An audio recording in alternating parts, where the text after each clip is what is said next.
Before this video starts, I'd just like to make an announcement. I have the Liberal Tears mug for $14.99 on my website. It is the first link in the description if you want to go pick one up. Don't worry if it breaks when it comes to your house. I'll send you another one for free out of my pocket. I don't care. I want you to get your Liberal Tear mug. It comes in Liberal Tears white with the face, black with the face, white without the face, and black without the face. So pick whichever one you want, and it'll come to your door in about 3 to 5 days. So that should be epic. First link in the description. Thank you. Let's go on with the video. Aware of the attacks on Western targets in Benghazi leading up to September 11, 2012? I believe our information. I'm asking Admiral Mullen. I'm asking Admiral Mullen. I think she was. She was aware of the attacks on Western targets. Was she aware that the British ambassador was almost assassinated in Benghazi in the weeks and months leading up to September 11, 2012? I mean, I can't be positive, but I think she was. Was she aware of the request for additional security at the Benghazi facility? I would say no. Was she aware of a specific request from the ambassador himself for improved security at that facility? We never saw any request from Ambassador Stevens to... That wasn't my question. Was she aware of it? We never saw anything that indicated Ambassador Stevens asked for a significant upgrade at the facility. Well, there's been testimony that he has. My question was she aware of that? Was the Secretary of State aware of it? I don't know the answer to that. All right. And here's what I found confounding about that. The 1998 ARB, you start your ARB with a quote from a Spanish-American philosopher about history, and those who don't study it are doomed to repeat it. And I found that interesting because the 1998 ARB recommended this: the Secretary of State should personally review the security of embassies and other official premises, closing those which are highly vulnerable and threatened. The Secretary of State. That was the specific recommendation from history. So you can understand, with all due respect to my colleagues who don't want to mention the Secretary of State's name, you can understand my question: did she personally review the security at Benghazi? I don't know that. Not all the evidence that we saw indicated no, but I don't know the answer to that. Did she personally consider closing the facility in Benghazi? Again, given the fact that a panel exactly like the one you co-chaired recommended the Secretary of State personally review it. My question to you is, did she? I'm not aware that she did. So there is no evidence, despite a previous recommendation from an ARB just like yours, because what our colleagues on the other side say is, let's don't study the past, let's just look forward. You've made recommendations, all's going to be well now, all 30 of them will be implemented, and my point is, we had this recommendation. We had it in 1998, that the Secretary of State herself review the facilities and consider closing them if they are not safe. I think one of the, and I think we have pulled people out where it wasn't safe over the course of that year. But my question, Admiral, is you never interviewed the Secretary of State about whether she accepted and performed a responsibility given to her by a previous accountability review board. Part of our writ was to look at previous accountability review boards. We certainly commented on that, those that had not been implemented, but it was not to test each recommendation against those who were in positions in the current administration. I want to read you a quote, and I want to ask you if you know the author of that quote, okay? The Independent Accountability Review Board is already hard at work looking at everything. Not cherry-picking one story here or one document there, but looking at everything. Do you know who the author of that quote was? Secretary Clinton. How could you look at everything when you don't even bother to interview the person who is ultimately responsible for what happens at the State Department? I think we've explained that we found no evidence that she was involved in the decision-making and no need, therefore, to do that. But I just cited for you, it is her responsibility. According to an ARB just like yours from 1998, she should personally review it. Did you ask her whether she was familiar with that previous ARB recommendation? We didn't interview her, so obviously we didn't ask her. I will read you another quote. Over the last several months, there was a review board headed by two distinguished Americans, Mike Mullen and Tom Pickering, who investigated every element of this, with this being Benghazi. Do you know the author of that quote? No. Barack Obama.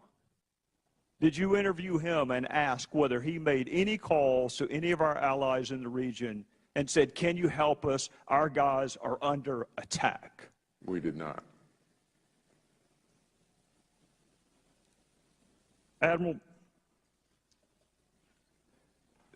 my colleague Jason Chaffetz asked you about Cheryl Mills and a conversation you had with her. And I noted two different times. You said you wanted to give her a heads up. And make no mistake, she's the lawyer for Hillary Clinton. She's the counsel for the State Department. You wanted to give her a heads up. A heads up about what? I specifically said that having interviewed Charlene Lamb and knowing that she was going to appear in Congress, that I thought she would not be, that she would be a weak witness. Were you concerned that she would tell the truth or not tell the truth? When you say not be a good witness, what was your concern? I wasn't concerned about whether she'd tell the truth or not. Well, that had nothing to do with it. Gentleman's time has expired. I thought there was a practice of going 2 minutes over. I don't know why I possibly could have thought that based on being here for the Mr. Chairman, I would ask the gentleman to be given another minute, because I'd like to hear the answer to that question myself. Not objections to order. Thank you. Could you answer his question? The last question. Maybe you could repeat the question. The question was a heads up about what? Were you concerned that she would tell the truth or not tell the truth? No, that had nothing to do with it. I don't take, would never question the integrity of Charlene. Did you think she was just not going to be an effective witness? Would the gentleman just let him answer? That's why I just want to give it full answer. I'm trying to help him, man. He's been around 40 years in the military, so he knows how to answer a question. I explained before, Mr. Gowdy, I had run departments. I had dealt with witnesses who came to Congress and representing the departments that I was in as best we possibly could. The intention of the heads up was to just, having sat down with Lamb, it was the first time I met her in our interview, that I thought there could be better witnesses to represent the department. Had nothing to do with the ARB. Better witnesses from what standpoint? At that time and place with respect to the events which had occurred in Benghazi. Well, Admiral, wasn't she a fact witness? I mean, the facts pick the witnesses. I mean, the State Department doesn't pick witnesses. The facts pick the witnesses. She was a fact witness, right? So whether she's good or bad is immaterial. She's a fact witness. Yeah, I approached it from the standpoint of having run a department and many times working to have the department represented as best as we possibly could. That was it. Well, in conclusion, Admiral, let me just say from my previous life, I well understand having bad witnesses. I had plenty of cases where I wished I could have picked them, but I couldn't. She was a fact witness. The fact that she was not going to be a good fact witness for the State Department, to me, is immaterial. She's a fact witness. This is one. Would the gentleman yield on minute time that we neither one of us have, but just one thing, gentleman, yield real quick. Sure. This is the question, and the reason why I want to hear your answer is, this has, as I'm listening to you, this has nothing to do with honesty and integrity with regard to what the witness was saying. Nothing like that. And what I mean, so what did it have to do with? In other words, is it somebody? For example, if it's somebody who may not know the facts, may not understand. I mean, just what? I mean, I take Mr. Gowdy's point. She certainly was a fact witness. It was, from my perspective, a judgment that she hadn't done this before. Obviously, this was a terribly important issue, and to be able to represent that, particularly early in the process, I thought was very important. And that was the sole reason. And I take it that you wanted the best information to come to the ARB. At that point, sure. To the Congress. The Congress. Very well. This had nothing to do with the ARB. All right. All right. I yield back. Thank you. We'll now recognize the gentlewoman from New York, Ms. Maloney, for a very generous 5 minutes. Thank you. First of all, I'd like to thank the chairman and the ranking member for assembling such a distinguished panel. I particularly want to... Glasses. Why did you celebrate at a French restaurant last night? Was that a symbolic gesture?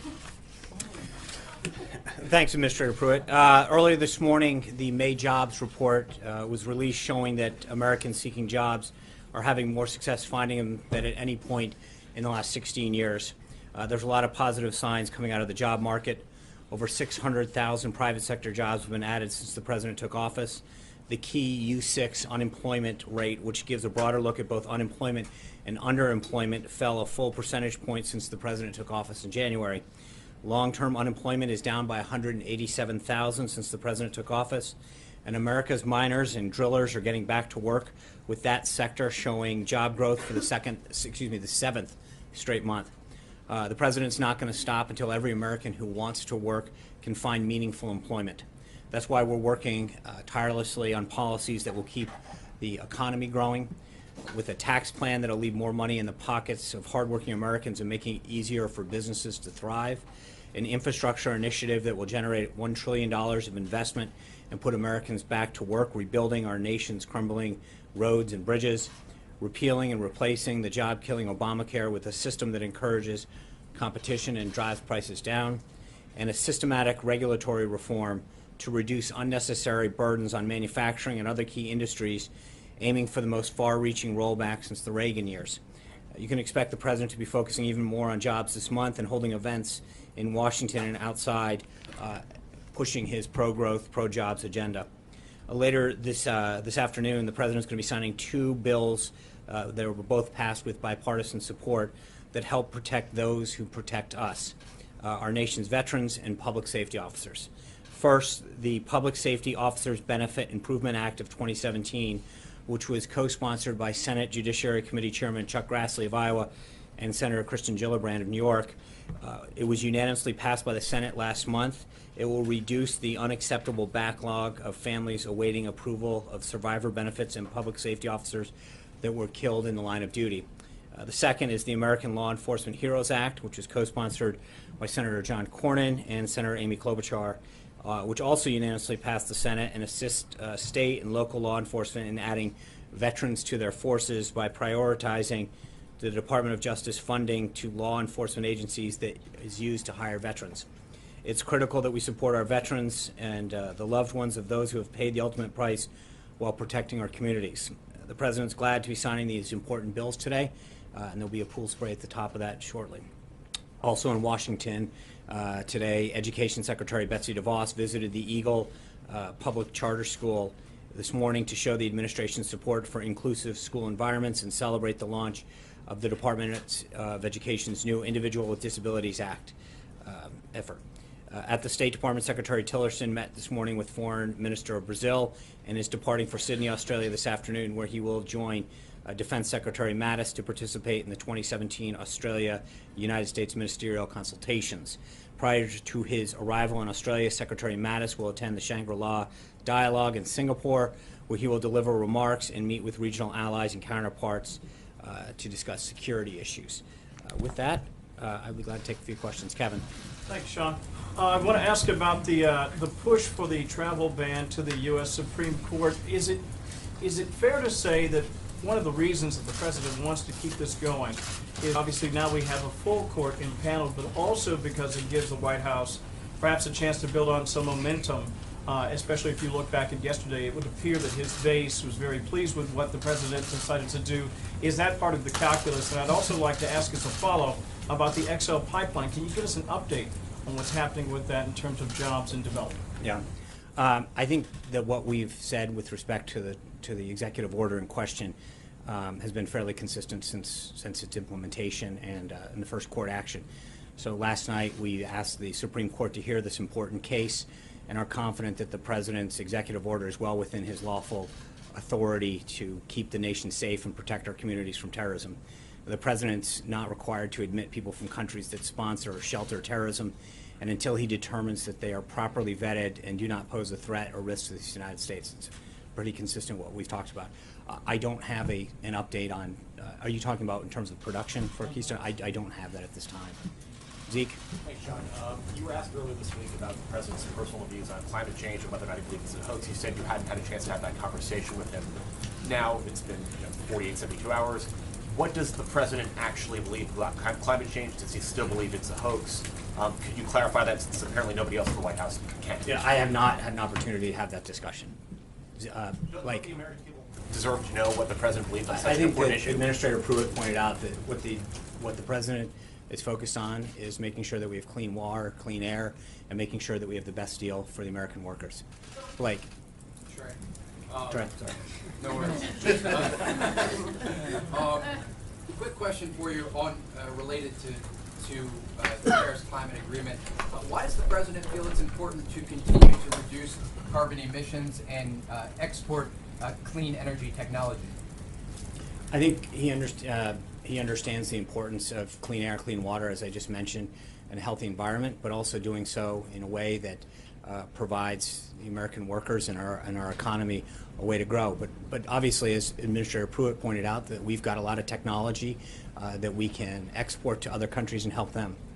Just a quick question as it relates to climate change. A very simple definition of climate change is a change in the Earth's weather patterns.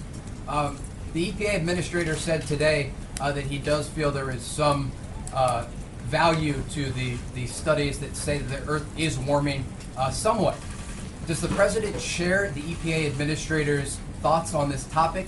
And why has the administration sort of backed away from using the words climate change? I have not, as I mentioned to Zeke, I have not had an opportunity to specifically talk to the president about that. Amen. Thanks, Sean. Yesterday, the president painted a pretty dire economic picture if the United States were to stay in the Paris Accord, saying it would be disastrous for the U.S. economy. And yet, dozens of the top CEOs of American corporations lobbied the president in order to stay in the Paris Accords. Why would the president argue that this is bad for the economy if all of those CEOs are saying, you know what, we need to do this? Is the president right about the economic forecast and all those private sector leaders wrong? I think the president took input from a lot of individuals, and there were other sectors that were very concerned about the implementation of it. And frankly, I think there were some companies and some organizations that are among those that you mentioned that while they maybe wanted to stay in, also expressed concern about the target levels. But at the end of the day, the president's #1 priority is to get the best deal for the American people.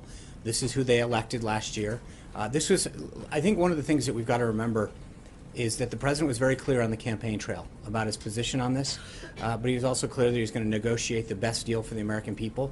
And if you look at all of the deals that we have, whether they're the trade deals or Paris, the president's made it very clear that he's committed to getting the best deal for America, America's workers, America's manufacturers.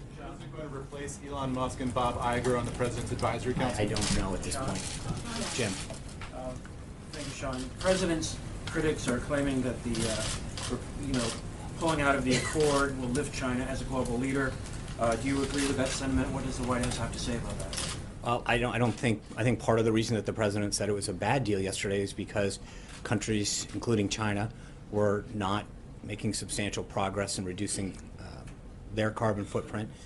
They weren't doing enough, and America was carrying the load. So I think by negotiating a better deal, hopefully we can get a better result for our country and the world. John. Thank you, Sean. Yesterday, President Macron of France delivered a sharply worded speech in English attacking the president on the climate change decision, saying it is bad for all of our children, and he specifically called on scientists to come and move to France. What's the president's response to President Macron? I think that the president has made it clear since day one that his job is to protect the interest of this country and our citizens. As he said yesterday, he was elected to represent Pittsburgh, not Paris. Hunter. Thank you, Sean. The Washington Post has reported that the administration is considering returning these properties in Maryland and New York to Russia. Mm-hmm. What is the reason for that, and what would the White House have to see before giving back those properties? The State Department issued comments on that earlier saying, quote, the U.S. and Russia have reached no agreements. They're projecting the negotiations further along than they are. So the State Department's the lead on that. They've been very clear where we stand on that. Charlie? Has the president been following the Kathy Griffin meltdown, and does the family want a personal apology for the beheading photo? Does what, please? Does the family want a personal apology for Kathy Griffin after the beheading photo? Yeah, the president, the first lady, and the Secret Service have all made it very clear their view on those thoughts. Steve? Sean, it's been a matter of curiosity in this town for a couple of days now. Is the White House going to invoke executive privilege to prevent James Comey from testifying before the Senate Intelligence Panel next week? That committee hearing was just noticed, and I think obviously it's got to be reviewed. So that is not a no? No, it's just saying I don't. Literally, my understanding is the date for that hearing was just set. I have not spoken to counsel yet. I don't know how they're gonna respond. Jen. Two questions, Sean. One on the tax bill and one on the debt ceiling. In the Rose Garden yesterday, the president said something about our tax bill is moving along in Congress very well. We've heard something about a bill being drafted in House Ways and Means. Is that what he was talking about, or what tax bill was he referring to? I think, as you know, Secretary Mnuchin and Director Cohen were here a couple weeks ago laying out the broad principles of what they look to see in legislation. They've had several discussions, both in the House and the Senate, bipartisan and industry groups, and I think that the reception that the President's initiative has received in both chambers is moving along very well with leadership and rank and file members. Ceiling, we've been getting some mixed messages from administration officials on whether you'd like to see a clean debt bill or whether you'd be. Can you explain what the president's feeling is on whether he'd like to see riders attached on decreasing spending or whatever?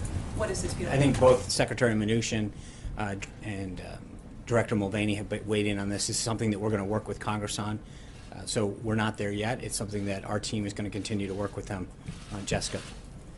John, two questions. Number one, when we heard the administrator talk about his decision on the Paris Climate Accord, he said it's not a signal that the U.S. wants to disengage on climate policy. So what are the steps that the administration is taking to engage internationally on climate? And secondly, as you well know, climate has been a key part of cooperation between the U.S. and China.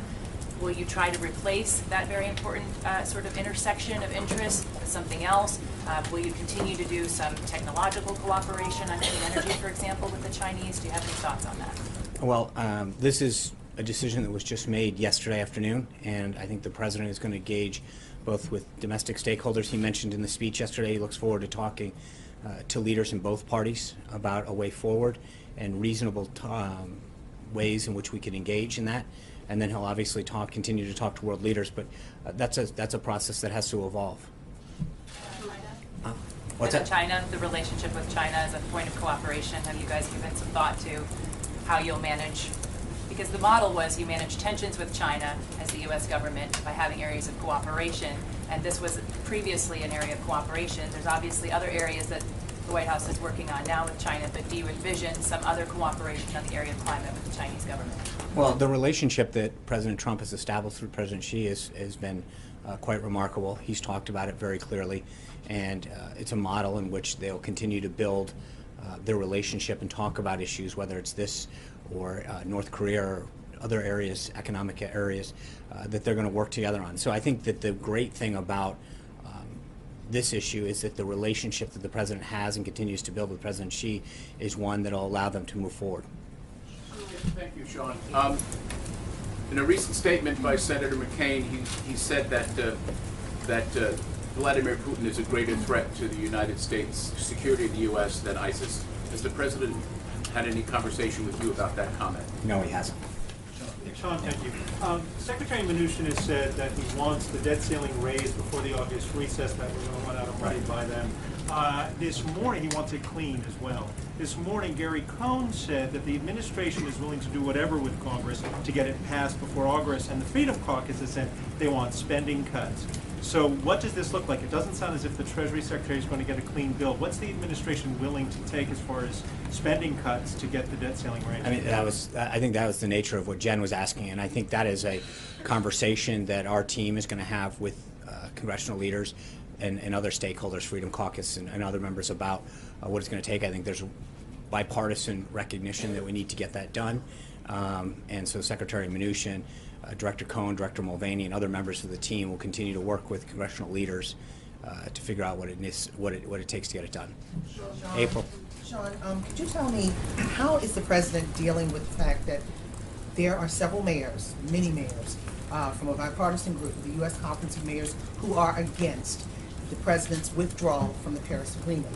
How does this president move forward with what he's saying about making coal great again and walking away from the economics of clean energy, and then walking out of Paris when you have mayors who are saying we're going to continue with the Paris Agreement?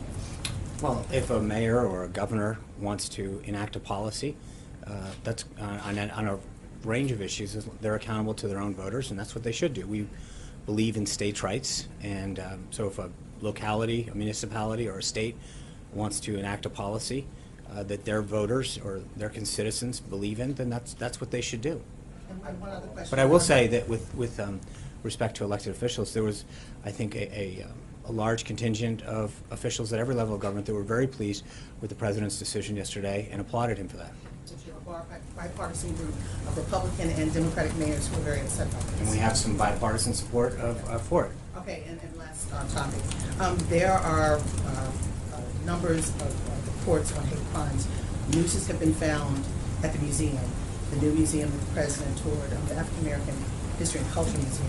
And also there was very negative word, one of the worst words you could say, spray painting on LeBron James' home. What is the president saying about this, specifically as people are saying over the last 130 plus days, people are feeling that there has been a divide that is perpetuated from this White House? Well, I would respectfully disagree with the premise of that. I think we need to denounce hate in any form, in any act, and this president made it clear from election night to his inauguration that he wants to unite this country and move it forward. Caitlin. Thank you. Did Secretary of State Rex Tillerson endorse withdrawing from the Paris Climate Agreement? I'm not privy to the conversations that individuals had with the president. Is there a reason he wasn't at the announcement yesterday? I don't know. Okay, secondly, can you clarify the nature of the conversations that Jared Kushner had with Russian officials and a banker in December? And what was the date of the meeting with the banker? I cannot, and as I've mentioned the other day, that we're focused on the president's agenda, and going forward, all questions on these matters will be referred to outside counsel Mark Hassel. But how can you not answer questions on it when the president himself tweets about it? We're focused on his agenda, and going forward, all questions on this matter will be referred to outside counsel. Jill. Reviewing his tweets? Jill. Two things. Firstly, nobody is actually responding to any of those questions, so I don't know where you guys are in actually finding spokespeople or people who want to respond to those. That would be helpful. Okay. And then two things. Do you guys have any update on the search for the FBI director? As I mentioned yesterday, I guess a couple days ago, the president has met with some candidates. When we have an update on that, we'll let you know. And then you said that you hadn't talked to the president yet about whether he still believes that climate change is a hoax. Would it be possible for you to have that conversation with him and then report back to us at the next briefing? If I can, I will. Mary.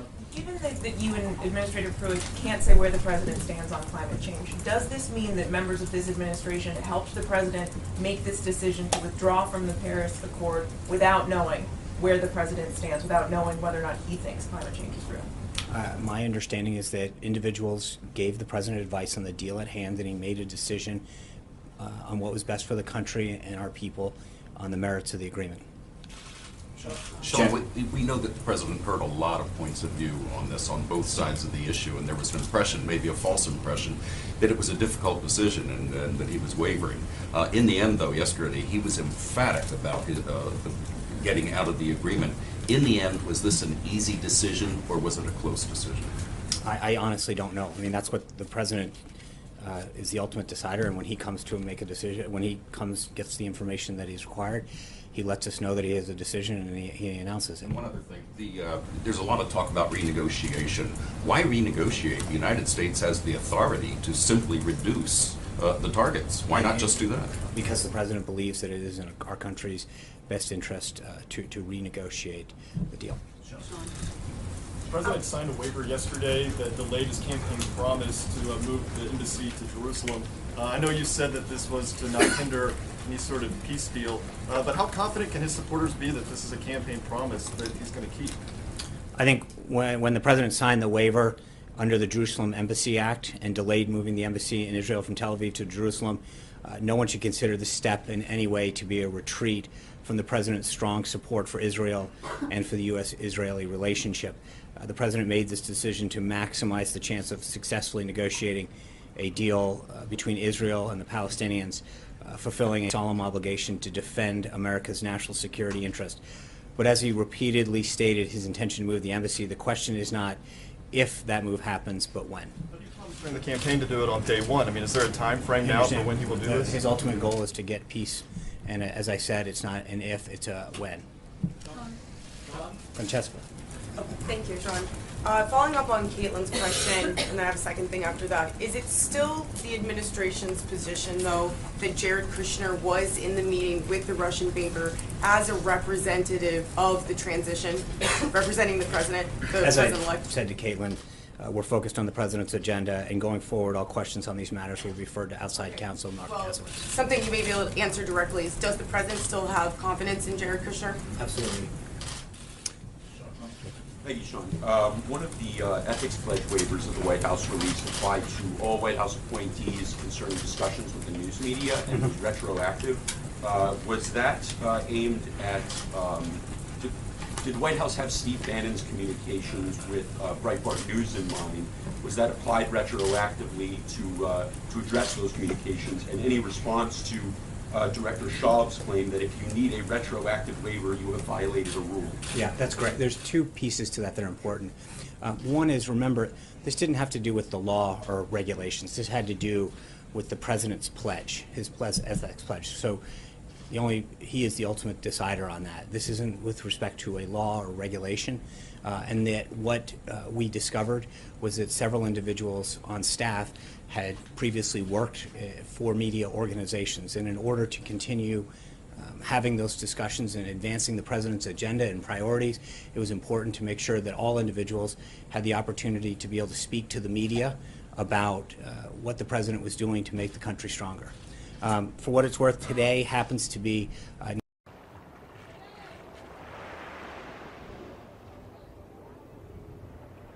Hello, everyone. Hey, I'm just stopping by to remind you that liberals are insane. Social justice warriors are becoming more violent and triggered than ever before. Anyways, be sure to subscribe to KGP TV on YouTube and have a blessed day. Yeah, man.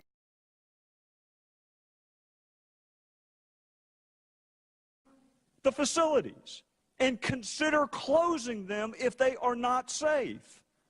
I think one of the, and I think we have pulled people out where it wasn't safe over the course of that year. But my question, Admiral, is you never interviewed the Secretary of State about whether she accepted and performed a responsibility given to her by a previous accountability review board. Part of our writ was to look at previous accountability review boards. We certainly commented on that, those that had not been implemented, but it was not to test each recommendation against those who were in positions in the current administration. I want to read you a quote, and I want to ask you if you know the author of that quote, okay? The Independent Accountability Review Board is already hard at work looking at everything. Not cherry-picking one story here or one document there, but looking at everything. Do you know who the author of that quote was? Secretary Clinton. How could you look at everything when you don't even bother to interview the person who is ultimately responsible for what happens at the State Department? I think we've explained that we found no evidence that she was involved in the decision-making and no need, therefore, to do that. But I just cited for you, it is her responsibility. According to an ARB just like yours from 1998, she should personally review it. Did you ask her whether she was familiar with that previous ARB recommendation? We didn't interview her, so obviously we didn't ask her. I will read you another quote. Over the last several months, there was a review board headed by two distinguished Americans, Mike Mullen and Tom Pickering, who investigated every element of this, with this being Benghazi? Do you know the author of that quote? No. Barack Obama. Did you interview him and ask whether he made any calls to any of our allies in the region and said, can you help us? Our guys are under attack. We did not. Admiral, my colleague Jason Chaffetz asked you about Cheryl Mills and a conversation you had with her. Is she aware of a specific request from the ambassador himself for improved security at that facility? We never saw any request from Ambassador Stevens to... That wasn't my question. Was she aware of it? We never saw anything that indicated Ambassador Stevens asked for a significant upgrade at the facility. Well, there's been testimony that he has. My question was she aware of that? Was the Secretary of State aware of it? I don't know the answer to that. All right. And here's what I found confounding about that. The 1998 ARB, you start your ARB with a quote from a Spanish-American philosopher about history, and those who don't study it are doomed to repeat it. And I found that interesting because the 1998 ARB recommended this. The Secretary of State should personally review the security of embassies and other official premises, closing those which are highly vulnerable and threatened. The Secretary of State, that was the specific recommendation from history. So you can understand, with all due respect to my colleagues who don't want to mention the Secretary of State's name, you can understand my question, did she personally review the security at Benghazi? I don't know that. Not all the evidence that we saw indicated no, but I don't know the answer to that. Did she personally consider closing the facility in Benghazi? Again, given the fact that a panel exactly like the one you co-chaired recommended the Secretary of State personally review it. My question to you is, did she? I'm not aware that she did. So there is no evidence, despite a previous recommendation from an ARB just like yours, because what our colleagues on the other side say is, let's don't study the past, let's just look forward. You've made recommendations, all's going to be well now, all 30 of them will be implemented, and my point is, we had this recommendation. We had it in 1998, that the Secretary of State herself review. Before this video starts, I'd just like to make an announcement. I have the Liberal Tears mug for $14.99 on my website. It is the first link in the description if you want to go pick one up. Don't worry if it breaks when it comes to your house. I'll send you another one for free out of my pocket. I don't care. I want you to get your Liberal Tear mug. It comes in Liberal Tears white with the face, black with the face, white without the face, and black without the face. So pick whichever one you want, and it'll come to your door in about 3 to 5 days. So that should be epic. First link in the description. Thank you. Let's go on with the video. Aware of the attacks on Western targets in Benghazi leading up to September 11, 2012? I believe our information... I'm asking Admiral Mullen. I'm asking Admiral Mullen. I think she was. She was aware of the attacks on Western targets. Was she aware that the British ambassador was almost assassinated in Benghazi in the weeks and months leading up to September 11, 2012? I mean, I can't be positive, but I think she was. Was she aware of the request for additional security at the Benghazi facility? I would say no. Was